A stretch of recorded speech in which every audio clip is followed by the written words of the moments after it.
So in the last session, we have done so many results as far as binomial theorems is concerned. अभी हम इससे कुछ और आगे की बात करेंगे. एक बड़ी इंपॉर्टेंट सी चीज है, that is middle term.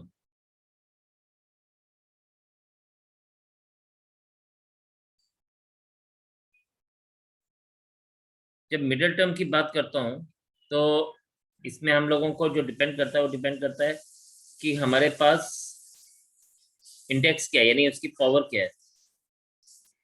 So in x plus y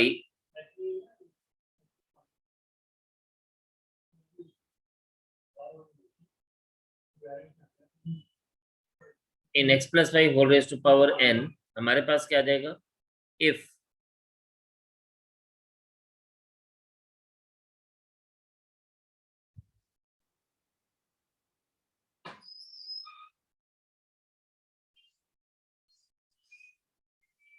n is odd,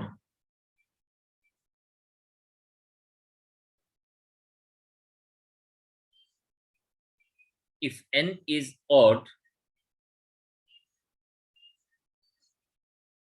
then हमारे पास क्या आ जाएगी, number of terms n plus 1 is even,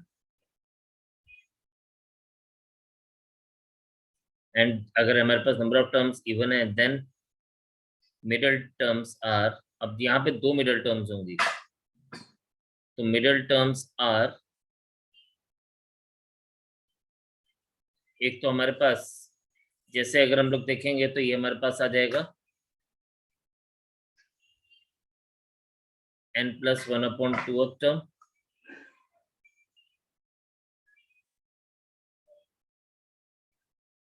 and n plus 3 upon 2 of term.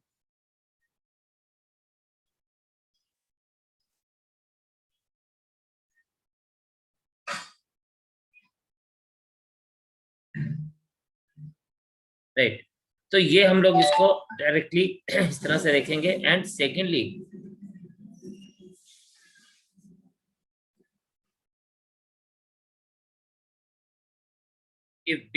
if n is an even, अगर हमारा ये index even है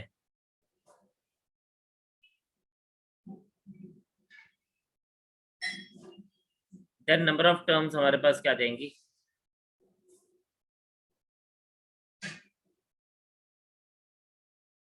n plus 1 is odd.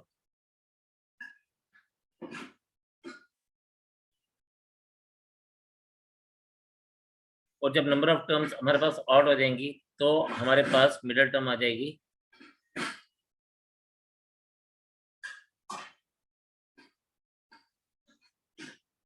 तब एक ही मिडल टर्म होगी. Middle term is n plus 2 upon 2 of term. तो ये हम लोगों को ध्यान रखना है कि हमारे पास ऑड टर्म्स हैं या ऑड इंडेक्स है या इवन इंडेक्स है, उसी के ऊपर डिपेंड करेगा कि हमारे पास ऑड हमारे पास दो मिडल टर्म्स आएंगी या सिंगल मिडल टर्म आएगी. अगर हम देखें in x plus y raise to power, let's say हम लोग ले लेते हैं 7, तो middle terms are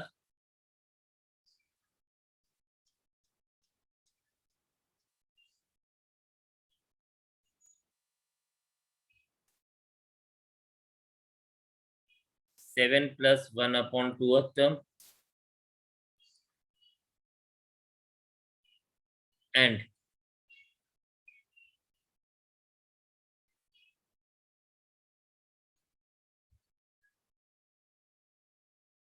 means fourth and fifth term.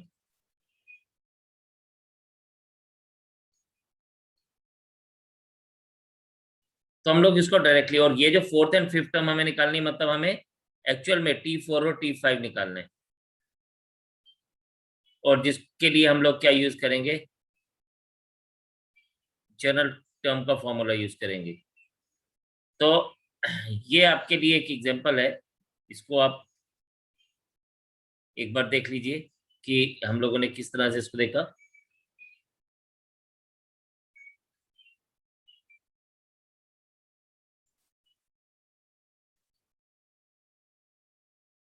Then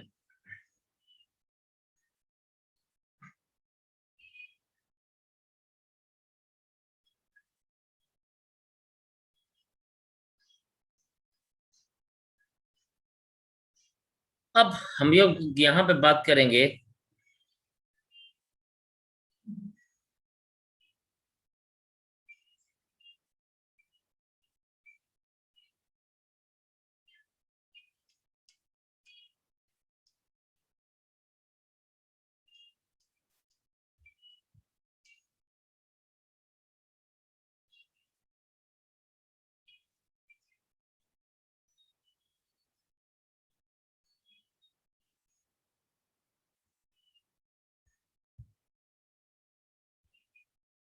एक बड़ी इंपॉर्टेंट सी हमारे पास वो है कि हमारे पास बोलता है कि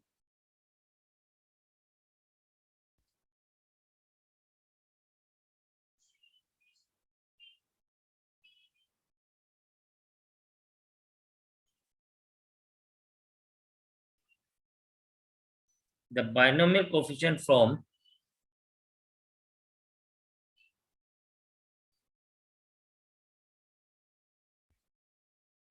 start and end are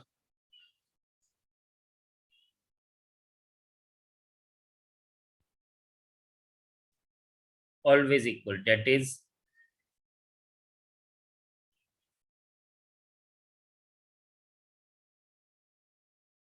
NCR is always equals to NC n minus R. ये आपको ऑलरेडी पता है कि NCR is always equals to NC n minus R. Then we are having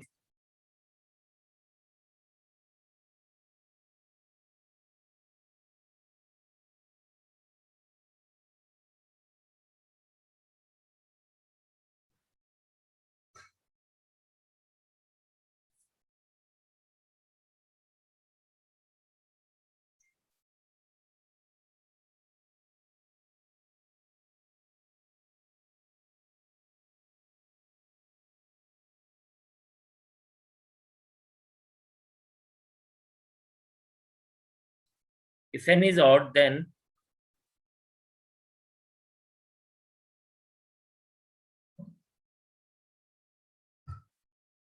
plus x minus y whole raised to power n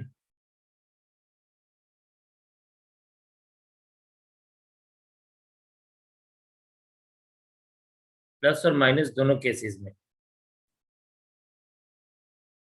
plus और minus दोनों cases में number of terms are equal,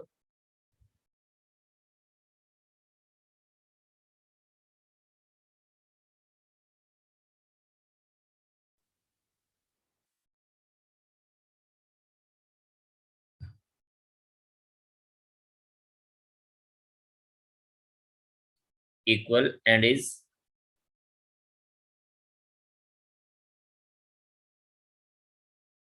n plus 1/2।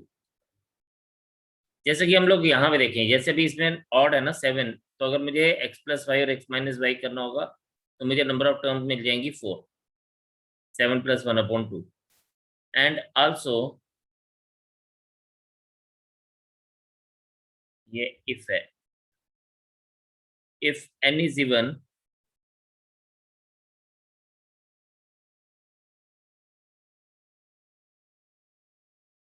then we have plus वाले case में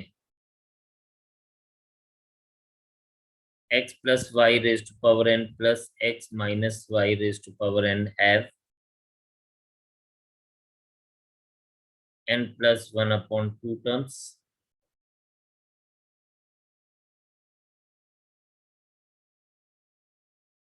and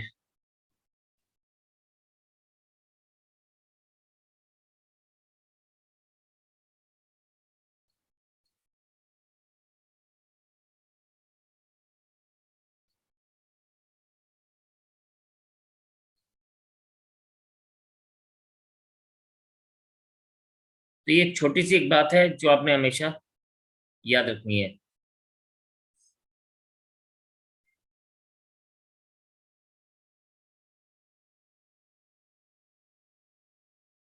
Then we are having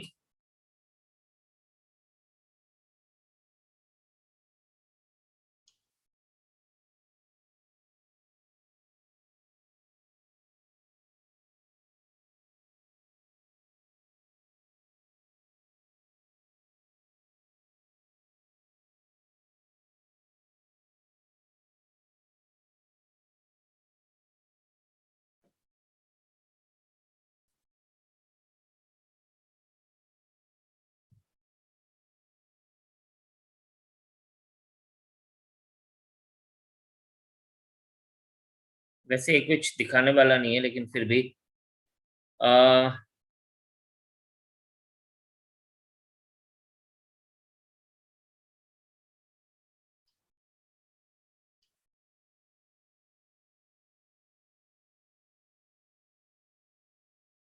in x plus y raised to power n,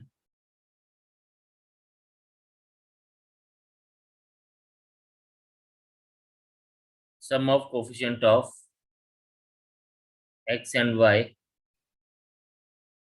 are always same। खैर ये हमें पूछा भी नहीं जाएगा। चलिए आप इतना नोट करिए, फिर हम लोग नेगेटिव इंडेक्स के ऊपर बात करते हैं and then we start with the assignment.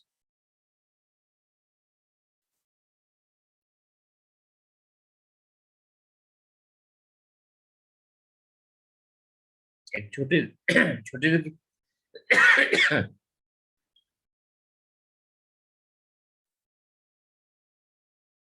28 में एक छोटी सी गलती है ये मुझे एक्सपोनेंट बोलना था, कोफिशिएंट बोल दिया।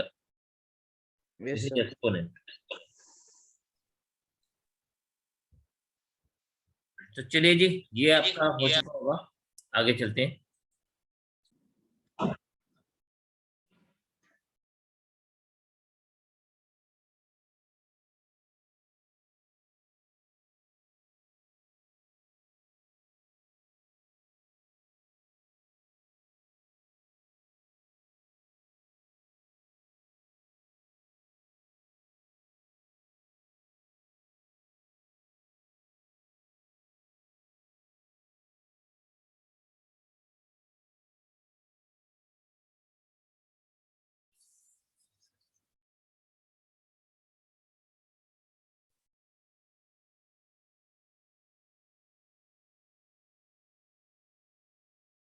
देखें जी, ऐसा है यहाँ पे, अगर हम लोग देखें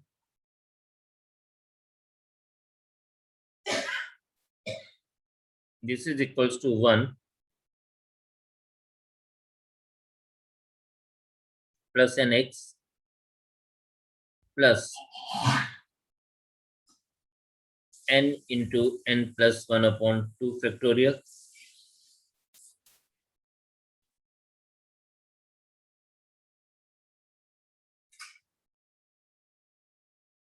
plus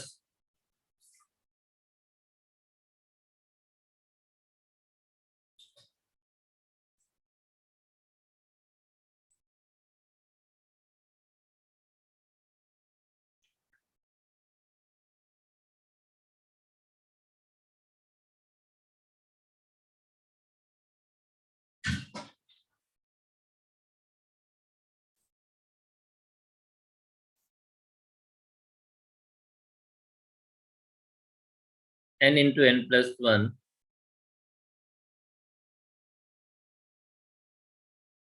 upon 3 factorial x cube, plus ये बात चलती रहेगी और लास्ट टर्म हमारे पास इसमें मिलेगी। अब लास्ट टर्म इसमें होगी नहीं क्योंकि ये इस तरह से इसको फॉलो करता रहेगा, n into n plus 1 into n plus 2 n minus r plus 1 upon r factorial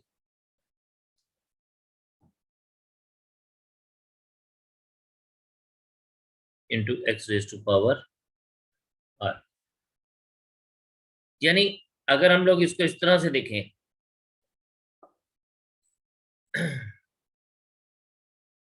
तो ये हमारे पास आ जाएगा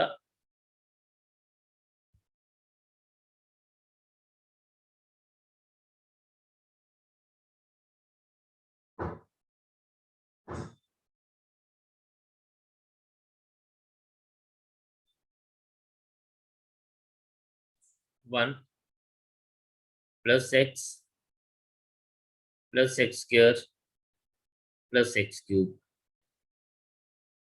और ये बात चलती रहेगी चलती रहेगी चलती रहेगी चलती रहेगी चलती रहेगी, और ये टर्म हमेशा पॉजिटिव टर्म ही रहेगी। मैंने तो इसको ऐसे याद रखा हुआ है, 1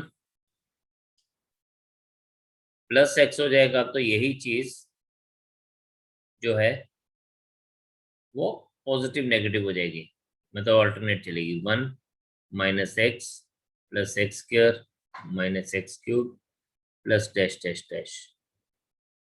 और लास्ट इसी तरह से हमारे पास ये इसका साइन डिपेंड करेगा कि हमारे पास आर क्या है। Then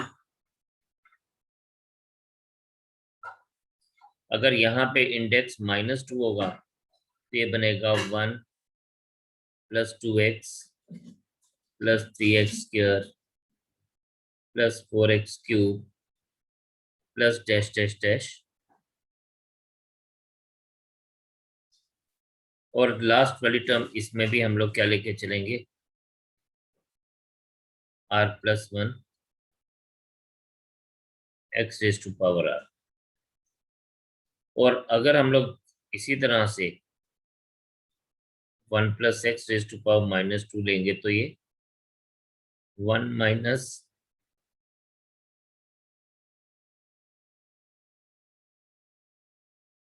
2x plus 3x square minus 4x cube plus dash dash dash plus, अब बाकी सब चीजें सेम रहेंगी, सिर्फ यहाँ पे -1 raise to power r into r+1 x raise to power r हो जाएगा।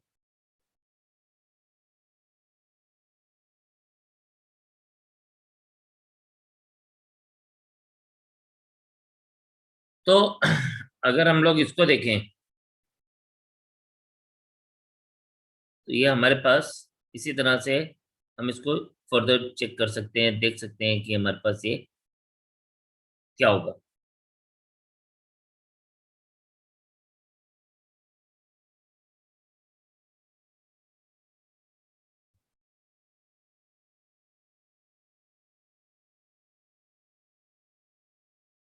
तो ये हमारे पास एक बड़ा इंपॉर्टेंट सी चीज थी। एंड लास्ट, बाकी फिर हम लोग एक्सप्लोर करेंगे जैसे जैसे हम क्वेश्चन करेंगे। Always remember in x+y whole raise to power n,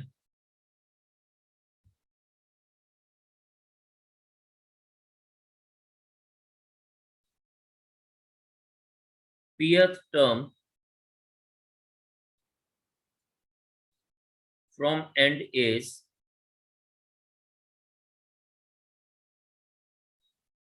n minus p plus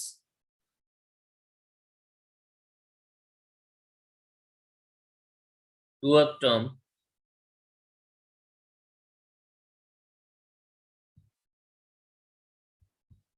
from beginning। कई बार हम लोगों को क्वेश्चन ये दिया जाता है, find the 7th term from behind या 4th टर्म फ्रॉम बिहाइंड, तो उसके लिए हम लोग इसको डायरेक्टली इस तरह से कर सकते हैं। तो इसको नोट करिए जी, फिर इसके बाद हम क्वेश्चंस पे चलते हैं एंड जो चीजें हम लोगों ने पढ़ी हैं उसको यूज करते हैं।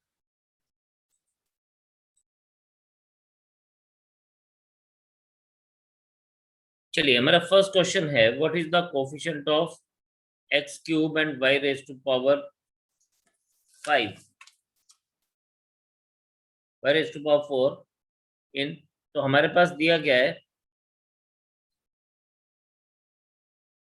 2x plus 3y square whole raise to power 5। देखिए इस तरह के क्वेश्चन को आपने ना हमेशा जनरल टर्म को लेके चलना है। जनरल टर्म हमारे पास आ जाएगी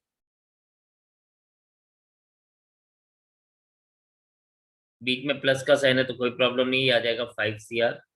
इसको हम लिखेंगे TR+1, हमेशा इस फॉर्म में होगी 5 CR into 2x⁻⁴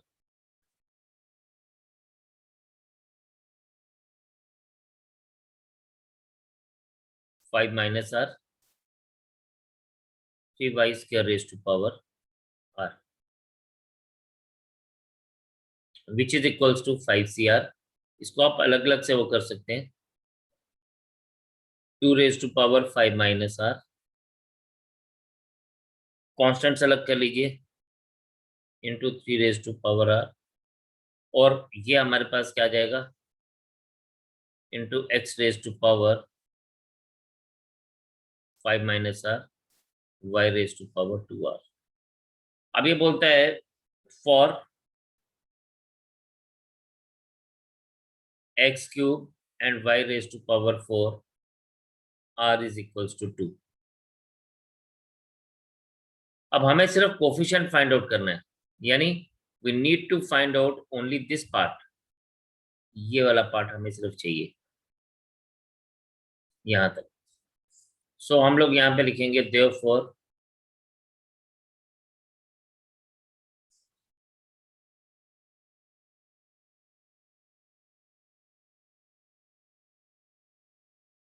required coefficient is 5C2 2⁵ यानी 3 and y⁻, 3⁻²। just solve it,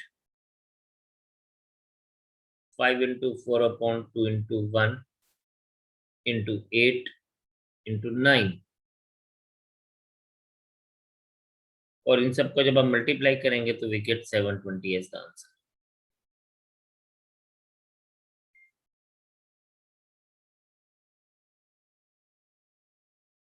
now number 2, is what is the, कहता है if x⁻⁴ occurs in the rth term in the expansion of this, what is the value of this? Okay अब हमारे पास है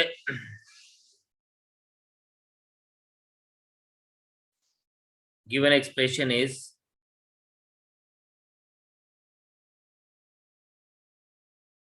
x⁻⁴ plus 1/x³।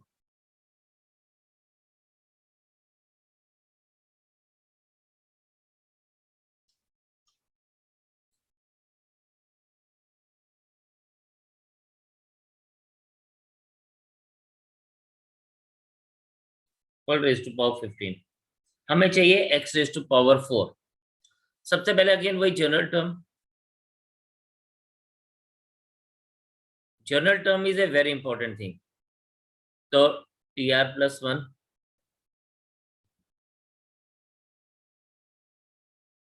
इसमें एक छोटा सा ट्विस्ट है, ये आ जाएगा 15 CR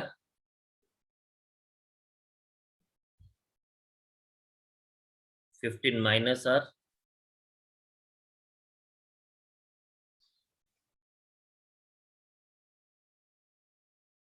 ⁻⁴। इसको हम लिख सकते हैं इस तरह से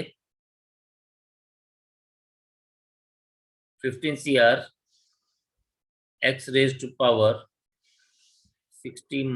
4R, और इसको जब मैं ऊपर लेके जाता हूं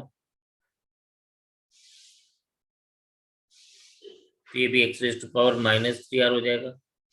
we know that basis are same, powers are added, so ये आ जाएगा 15 CR x⁻60 - 7R। अब हमें फाइंड आउट करना है x⁻⁴। For x⁻⁴ 60 - 7R is equals to 4, 56 is equals to 7R, therefore R is equals to 8।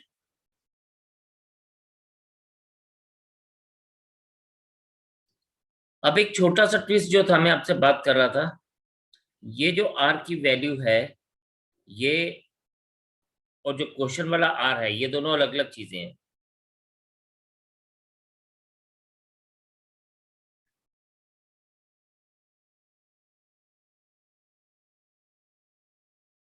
ये are आया इसकी वैल्यू, इस वाले आर की वैल्यू, तो ये कौन सी टर्म हुई? देयरफॉर इट इज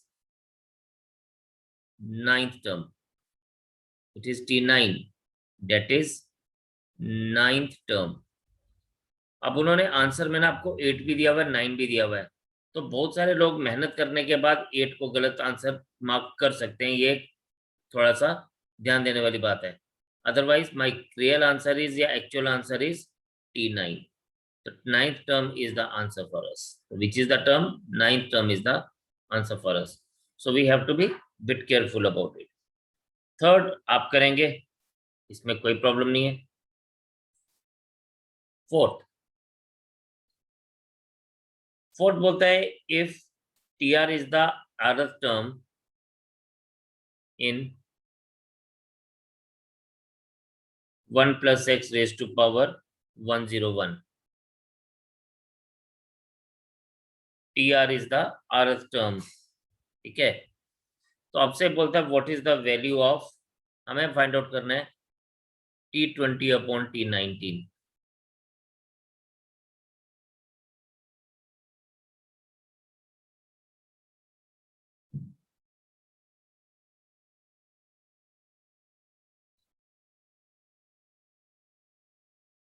देखो जी, हाँ एक बात आपको समझनी है, हमें ये फाइंड आउट करना है। यहाँ पे हमें पता है कि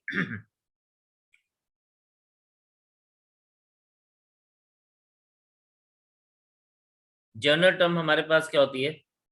journal term in 1 plus x raise to power n, याद करिए, इट इज ऑलवेज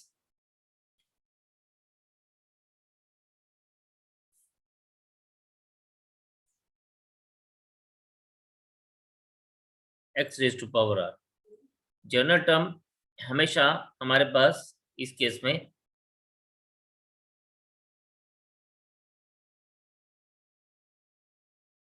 अब यहां पे अगर हम देखें तो T20 में T20 is T19 plus 1,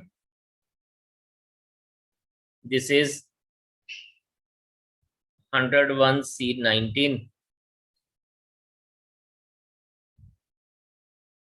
x raised to power 19 and T19 की अगर हम बात करेंगे तो ये आ जाएगा T18 plus 1 that is equals to 101C18 x raised to power 18, ठीक है। तो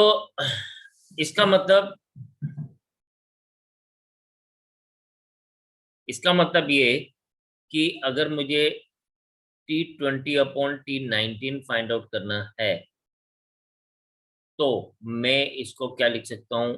101C19 upon x raised to power 19, 101C18 x raised to power 18। एक बात तो पता चली कि ये x raised to power 18 और ये 19 तो कट जाएगा, ठीक है। That means this is equals to, अगर हम इसको देखें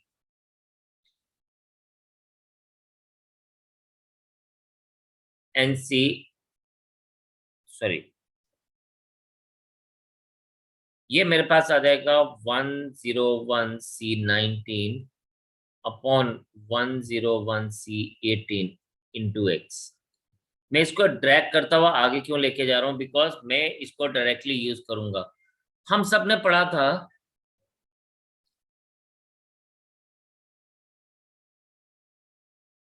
NCR upon NCR minus 1 is equals to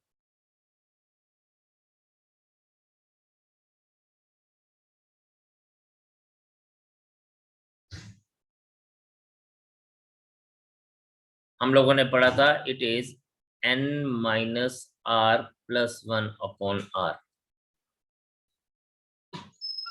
ये हम लोगों ने इसको रिजल्ट पढ़ा था, और जब मैंने रिजल्ट पढ़ाया था मैंने कहा था बहुत इंपॉर्टेंट रिजल्ट है, इसको आपने बड़ा ध्यान रखना है। तो यही चीज अब हम यहाँ पे यूज करने वाले हैं, इसी को ही हम लोग यहाँ पे यूज करेंगे। और जब ये यहाँ पे यूज होगा तो what it will be written as, it will be written as, क्या लिखा जाएगा, ये लिखा जाएगा 101 माइनस r is 19 plus 1 upon 19 x, और this will give us finally 83 upon 19x as the answer। तो ये एक छोटी सी चीज मैं आपको बताना चाह रहा था, इसलिए मैं चाहता तो मैं ऊपर भी आंसर डायरेक्टली लिख सकता था, लेकिन ये एक बार आपको समझानी थी कि हम इसको यूज कैसे करेंगे, सो डैट कि आप आगे वाले आने वाले क्वेश्चंस में इसको डायरेक्टली यूज कर पाए। Come on, note this down, फिर हम लोग अगले क्वेश्चन पे चलते हैं। बीच के जो क्वेश्चंस मैंने छोड़े हैं वो आप ट्राई करेंगे, सिंपल सिंपल से। क्वेश्चन नंबर 7 है, in the expansion of 1 plus x raise to power 43, this is 1 plus x raise to power 43, the coefficient of 2r plus 1 term and r plus 2 term are equal, then r is equals to। आपने एक बात हमेशा याद रखनी है जब भी question इस फॉर्म में हो 1 plus x raise to power n, उसके लिए ज्यादा सोचना नहीं है। अब इसने 2r plus 1 टर्म लिखी है तो आप उसकी जर्नल टर्म पे सीधा आ जाइए। अब जर्नल टर्म भी लिखने की जरूरत नहीं है, इनफैक्ट आप सीधा लिखें, बिकॉज इस पर्टिकुलर केस में हम लोग जब भी बात करेंगे ना, हम लोग बात करेंगे कि t 2r plus 1 term is always 43c 2r x raised to power 2r। कहने का मतलब ये है कि आपने ना इसको देखना है, ये जो r plus 1 टर्म हम जनरली लिखते हैं, यही टर्म नीचे भी आएगी और यही टर्म इसकी पावर भी बनेगी, हमेशा याद रखिएगा इस बात को। तो ये बड़ा आसान सा तरीका है। सिमिलरली जैसे इसने बोला next r plus 2 term, T R plus 2 को आप लिखेंगे टी आर प्लस 1 प्लस 1, यानी आपने इसको प्लस 1 वाली फॉर्म में पहले चेंज करना है, ध्यान रखना है, and then it will be equals to 43c r plus 1 x raise to power r plus 1। ठीक है, अब इसने हमें क्या बोला, इसने बोला कि आपको आपको कोफिशिएंट्स बराबर है, तो here 43c 2r is equals to 43c r plus 1। अब आप इसको देखें जरा कि ये जो हमारे पास है,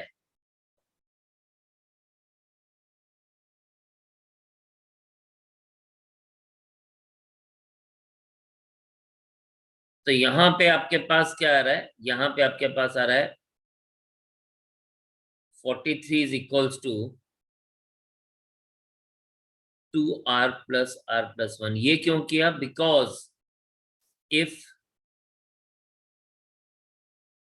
ncx is equals to ncy, this implies that x plus y is equals to n। ये एक रिजल्ट है हमारे पास।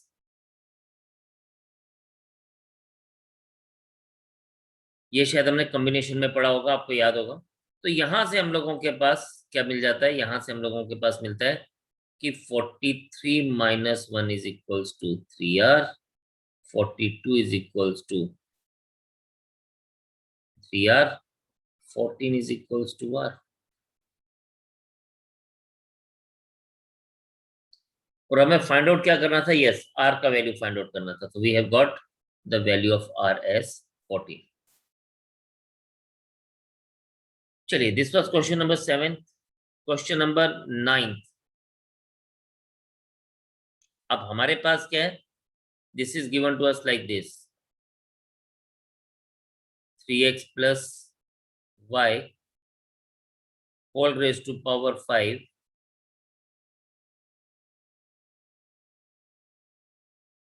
whole raised to power 4 minus 3x minus y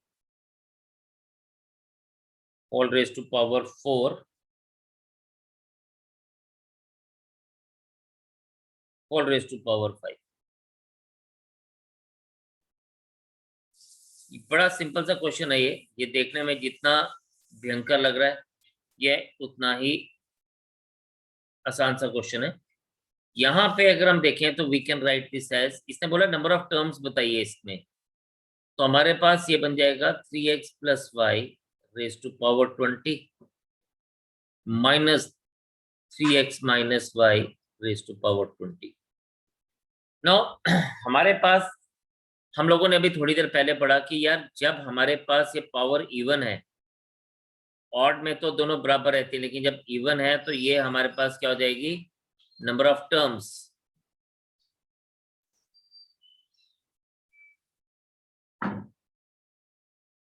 is always n upon 2 और n यहाँ पे क्या 20, सो 20 अपॉन 2 इक्वल्स टू 10। अब हमारे पास आंसर आ जाएगा 10। अब बहुत सारे लोग ना इसको करेंगे एक्सपेंड करके तो टाइम ज्यादा लेंगे, तो आपने करना है स्मार्ट वर्क। तो ये जो छोटे छोटे पॉइंट्स हमने लिखे हैं देखिए ये है सारी जगह पे यूज हो रहे हैं। Look at question number 10। इसने बोला find the coefficient of x raise to power 4 in x upon 2 minus 3 upon x square whole raise to power 10। आपको पुत्र जी सबसे पहले ना जनरल टर्म ही देखनी है। जनरल टर्म इस केस में क्या आएगा, T R plus 1 is equals to minus 1 raise to power R 10 C R x upon 2 raise to power 10 minus R and 3 upon x square raise to power R. पहले हम इसको solve करेंगे। This is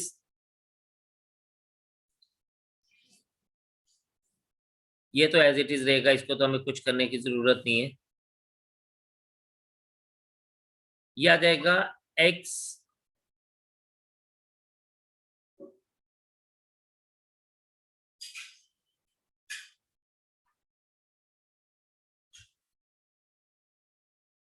x upon 2 10 minus R और यहां पे आ जाएगा आपके पास, अच्छा इसको हम अलग ही कर लेते हैं, 1 upon 2 10 minus r into 3 raise to power r into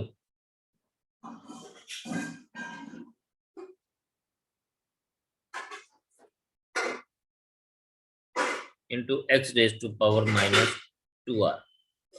और इसको अगर हम देखेंगे तो ये बनेगा minus 1 raise to power r as it is 10 C r as it is 1 upon 2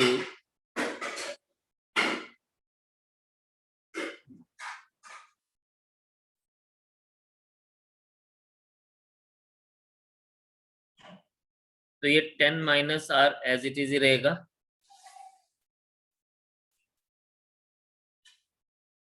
three raise to power as it is ही रहेगा, लेकिन यह बन जाएगा x raise to power 10 minus 3r। अब हमारे पास है x raise to power minus 3r और हमें फाइंड आउट करना है x रेज टू पावर 4। तो for x raise to power 4, अब इसी पावर को हम लोगों ने 10 माइनस 3r को 4 ले लीजिए, 6 is equals to 3r, 2 is equals to r। तो हमें r का वैल्यू मिल गया 2। अब कोफिशिएंट फाइंड आउट करना था, तो देयरफॉर रिक्वायर्ड कोफिशिएंट हमारे पास जो बन जाएगा, बस आपने इस पार्ट को छोड़ के यहां से आगे r की वैल्यूज लगा दीजिए, इससे पीछे पीछे r की वैल्यूज लगा देंगे तो you will get your answer, that is minus 1 raise to power 2 into 10c2 into 1 upon 2 raise to power 8 into 3 raise to power 2, दिया जाएगा 10c2 10 into 9/2 into 1 into 1/2 raise to power 8 into 9।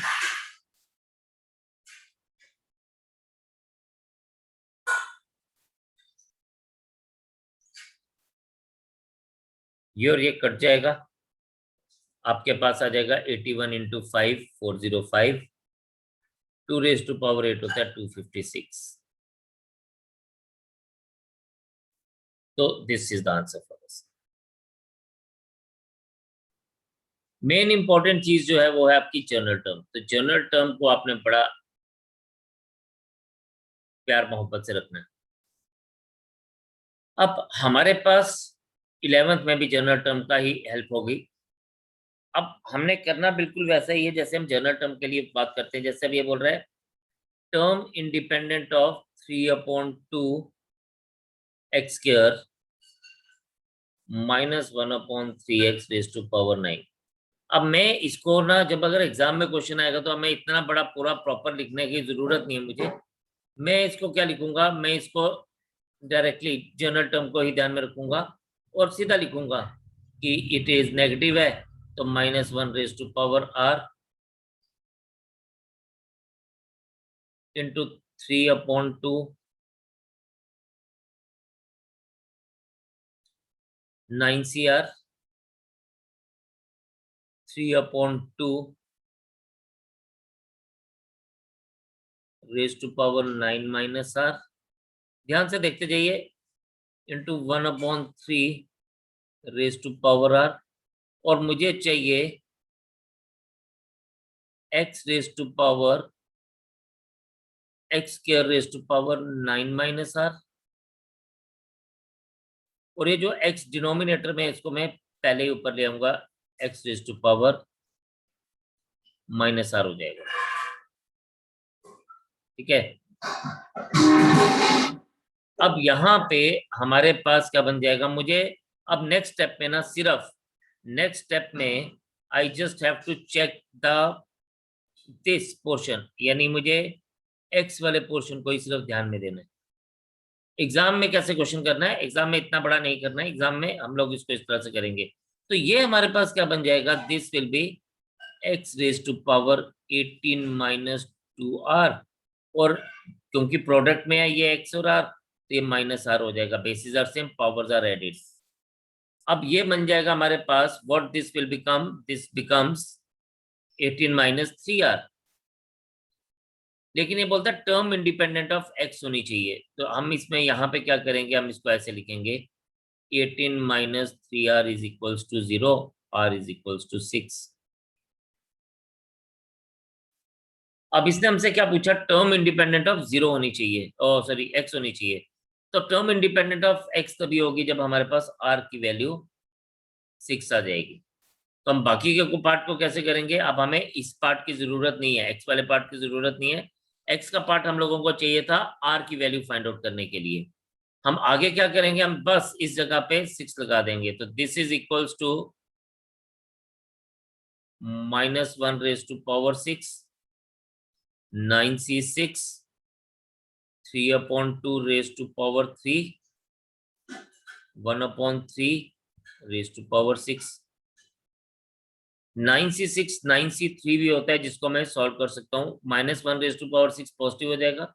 9c6 is 9c3 also, ncr is equals to nc n minus r।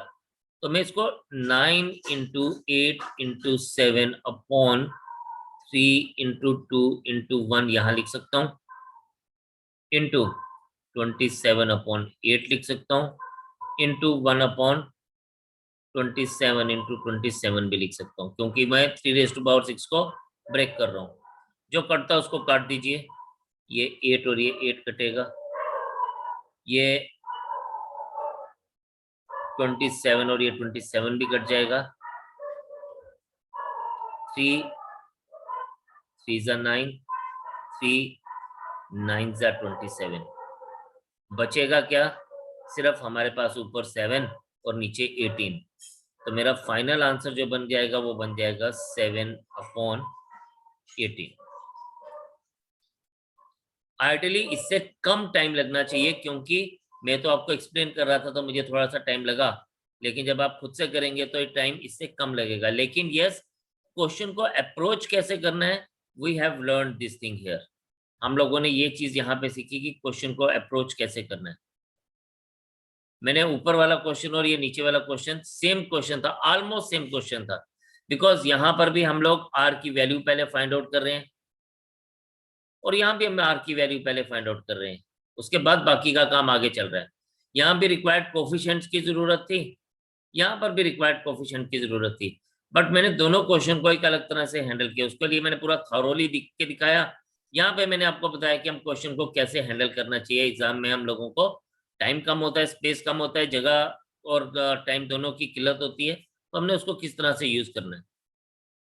तो ये कुछ basic questions थे हमारे पास जो आज हमने किए। आप इसको गो थ्रू करिएगा, इतने क्वेश्चंस को जितने भी हमने टर्म्स किए हैं, एंड ट्राई करिएगा कम से कम अप टू क्वेश्चन नंबर 15।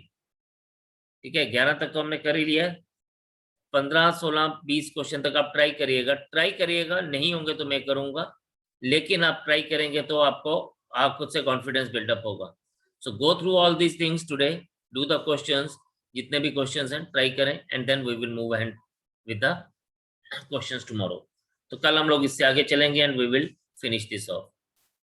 तो आपसे यही उम्मीद रखता हूँ कि आप इसको पढ़ेंगे, आगे बढ़ेंगे, काम करते रहेंगे, चलते रहेंगे। तो bye for today, god bless you all and जय हिंद।